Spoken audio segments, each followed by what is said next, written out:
Andhra Pradesh deputy CM Pawan Kalyan Pithapuram వాసులకు తీపి కబురు చెప్పారు. సార్వత్రిక ఎన్నికల సమయంలో ఇచ్చిన హామీని నెరవేర్చేందుకు తొలి అడుగు పడింది. పిఠాపురం నియోజకవర్గానికి సంబంధించి ప్రస్తుతం ఉన్న 30 పడకల కమ్యూనిటీ హెల్త్ సెంటర్ను 100 పడకల ఆసుపత్రిగా మారుస్తామని హామీ ఇచ్చారు.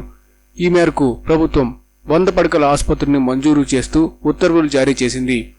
పిఠాపురంలో ఉన్న 30 పడకల కమ్యూనిటీ హెల్త్ సెంటర్ను 100 పడకల ఏరియా ఆసుపత్రిగా మారుస్తున్నట్లు వైద్య ఆరోగ్య శాఖ ఉత్తర్వులు ఇచ్చింది.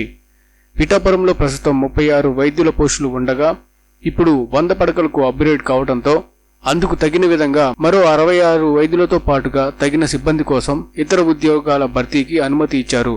ప్రభుత్వ ఆసుపత్రిలో ఆపరేషన్ థియేటర్లు, ఇతర వసతుల కోసం 38.32 కోట్లు మంజూరు చేసింది. Orthopaedics, pathology, dental, radiology, general surgery, ENT, ophthalmology వంటి కీలక విభాగాలు ఈ ఆసుపత్రిలో ఏర్పాటు కానున్నాయి.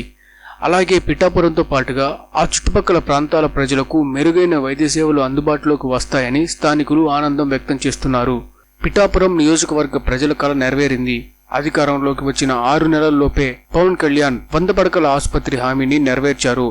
పిఠాపురంతో పాటు సమీప నియోజకవర్గాల ప్రజలకు మెరుగైన వైద్య సేవలు అందుబాటులోకి రానున్నాయి అని జనసేన కేంద్ర కార్యాలయం ఈ విషయాన్ని తెలిపింది.